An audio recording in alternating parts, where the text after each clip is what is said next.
तो इस एपिसोड की शुरुआत में दिखाते हैं कि हमारा मून-चान जो होता है फिर से वहीं पर तख्ते के ऊपर लेटा होता है, क्योंकि उसे यहाँ पर डिमोनिक कार्ड्स जो हैं वो सिखाई जाने वाली हैं। उसकी बॉडी के अंदर डिमोनिक कार्ड्स को एक्टिवेट करने के लिए उसे यहाँ पर बहुत सारे दर्द से गुजरना पड़ेगा। तो उसकी गर्दन, पैर और साथ ही बाजू सभी बांधे होते हैं। वो वहाँ पर लेटा होता है, जबकि उसके पास वहाँ पर माँ भी खड़ी होती है। तो वो सोच रहा होता है कि मैंने यहाँ पर ये नहीं सोचा था कि मुझे यहाँ पर इस तरह से बांध कर रखा जाएगा। इस डिमोनिक कार्ड का स्पेशल टेक्निक को सिखाने के लिए मुझे यहाँ पर इस तरह से गुजरना पड़ेगा, ये तो मैंने सोचा भी नहीं था। तो मून-चान का बाजू जो है वो हील हो चुका है, क्योंकि उसने यहाँ पर डिमोनिक कार्ड्स को तो सीख लिया है। लेकिन इसी के साथ ही वो उससे पूछता है, मिस माओ मुझे ये बताएं कि आपने यहाँ पर मुझे बांध कर क्यों रखा हुआ है। आपका बहुत बहुत शुक्रिया जो आपने मेरा बाजू हील कर दिया, लेकिन अब यहाँ पर मुझे बांधने की क्या जरूरत है। तो वो उसे कहती है, मैंने तुमसे कहा था ना कि यहाँ पर तुम्हारी बॉडी को और ज्यादा बेहतर बनना होगा ताकि तुम इस डिमोनिक कार्ड को अच्छे से मास्टर कर सको। इसी वजह से अब मैं यहाँ पर तुम्हारी बॉडी को और ज्यादा बेहतर करने की कोशिश करने वाली हूँ। तो इमॉर्टल डिमोनिक कार्ड की जो असली स्ट्रेंथ है वो तभी यहाँ पर निखर कर आ सकती है जब तुम अपनी बॉडी को मॉडिफाई करोगे। तो मैं यहाँ पर तुम्हारी बॉडी को मॉडिफाई करने वाली हूँ। क्या तुम्हें पता है कि ये इमॉर्टल डिमोनिक कार्ड कितनी ज्यादा पावरफुल डिमोनिक कार्ड है। इस डिमोनिक कार्ड को बनाने वाला जो मास्टर था, उस मास्टर ने हमारे डिमोनिक कल्ट के लीडर को चैलेंज किया था।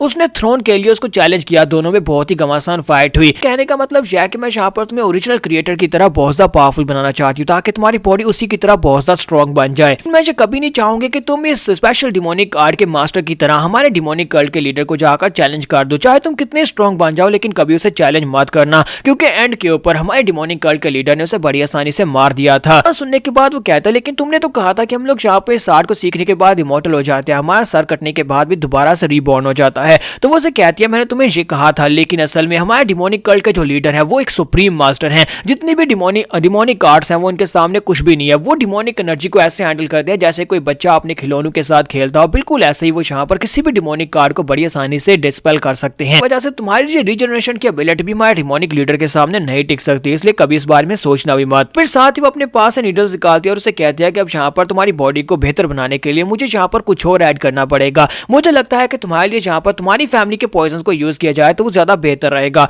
और वो नीडल्स को उसकी गाल के अंदर दंसा देते, जिसकी वजह से उसका मुंह ओपन हो जाता है। अब यहाँ पर उसने जानबूझकर उसका मुंह ओपन किया, नीडल्स ऐसी जगह पर दंसाकर जहाँ पर वो अपना मुंह क्लोज ना कर सके। और फिर साथ ही वो उसी की फैमिली के पॉइजन को निकाल दिया जो ये लेकर आए थे। उन्हीं पॉइजन को उसके मुंह के अंदर डाल देती है और कहती है कि इस पॉइजन के साथ तुम मरोगे नहीं, क्योंकि तुम्हारे पास रीजनरेशन एबिलिटी है। जितनी बार ये पॉइजन तुम्हारी बॉडी को अंदर से गलाएगा उतनी बार तुम्हारी बॉडी रीजनरेट हो जाएगी। और एक वक्त ऐसा आएगा जब ये पॉइजन तुम्हारे ब्लड के अंदर शामिल हो जाएंगे, और अगर तुम यहाँ पर थूकोगे भी तब भी तुम्हारे मुंह के अंदर से पॉइजन निकलेगा। उस वक्त तुम एक पॉइजन ब्लड डीमन बन जाओगे। इसी के साथ ही वो उसकी बॉडी के अंदर बार बार पॉइजन डालना स्टार्ट करती है। जब पॉइजन का इफेक्ट खत्म होता है वो फिर से उसकी बॉडी के अंदर पॉइजन डाल देती है। इसी तरह यहाँ पर मून-चान ने अपने इस सफर को कंप्लीट किया और उसके बाद अब वो यहाँ पर पॉइजन डीमन बन चुका है। लेकिन अब यहाँ पर सीन प्रेजेंट में दिखाते हैं जहाँ पर उसका हाथ कटा होता है। पिछली एपिसोड का जहाँ पर एंड हुआ था, वो अपने मुंह के अंदर से खून थूकता है और कहता है कि मैं फिलहाल के लिए इस ब्लडी पॉइजन के ब्लड के साथ बिल्कुल भी मैनेज नहीं कर पा रहा, जिसकी वजह से मुझे बार बार खून को बाहर थूकना पड़ता है। उसका खून ग्राउंड के ऊपर गिरता है तो वहां पर भी गड्ढा बन जाता है, क्योंकि वो पॉइजनस होता है। इसके साथ एक सोल्जर उसके पास आता है और उससे कहता है कि पॉइजन मास्टर, हमें यहाँ पर आपकी जरूरत है। तो वो कहता है कि बताओ क्या हुआ है।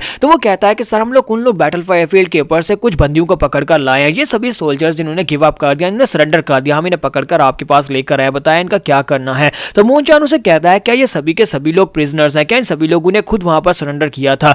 वो उसे कहता है कि वैसे भी तो यहाँ पर कुन और ईस्ट की साइड के जितने भी लोग हैं वो सभी लोग ही मरने वाले हैं, तो फिर इन सभी को जिंदा रखने का फायदा ही क्या है। अगर इन लोगों को यहाँ पर जिंदा भी छोड़ दोगे तो इन लोगों के पास वापस जाने के लिए कोई घर नहीं है, तो फिर इन सभी लोगों को यहाँ पर मार देना ही ज्यादा बेहतर रहेगा, सभी को मार डालो। तो वो कहता है कि इन सभी को मार डालो, जो भी यहाँ पर तुम्हारे सामने है उसको मार डालना। और इसी के साथ ही वो सभी लोगों को मार डालते हैं। जबकि दूसरी तरफ मास्टर जुन्सु का सीन दिखाता है कि मास्टर जुन्सु जो होते हैं मास्टर ताइहो को अपने कंधे के ऊपर उठाकर भाग रहे होते हैं, और साथ ही एक दूसरे बंदे ने मास्टर कुनलुन को अपने कंधे के उठा रखा होता है। वो लोग वहां पर से बड़ी तेजी से भागकर हीवन राइटियस लाइंस यानी योंगम्योंग की तरफ जा रहे होते हैं। तो वहां पर से भागते वो लोग कहते हैं कि हम लोग क्या करें, जो डिमोनिक कल्ट के कमीने सोल्जर्स तुम्हारा पीछे ही नहीं छोड़े, जी हमारे काफी करीब पहुंच चुके हैं। मास्टर जुन्सु सोच रहे थे कि अब हम लोग क्या करेंगे। अचानक से वहां पर कोई पॉइजनस डीमन आ गया और उसने आकर मास्टर ताइहो और मास्टर कुनलुन और साथ में कई फायर आर्म के एक्सपर्ट्स को पॉइजन दे दिया, जिसकी वजह से बैटल का तो पलड़ा ही उलट गया। जल्दी से जल्दी एक मैसेंजर को शिचुआन में भेजा था ताकि वहां पर जाकर वो टैंक फैमिली को इस बारे में इन्फॉर्म कर सके कि उनके सभी लोग मर चुके हैं। अब पता नहीं कब यहाँ पर हमारी हेल्प पहुंचेगी। इसी के साथ उन्हें सामने वहां पर कुछ दिखाई देता है तो वो लोग वहीं पर रुक जाते हैं, लेकिन साथ ही वो वहां से गायब हो जाता है। मास्टर जुन्सु कहता है कि मुझे वहां पर कुछ दिखाई दिया था लेकिन अब वो वहां पर से गायब हो गया है।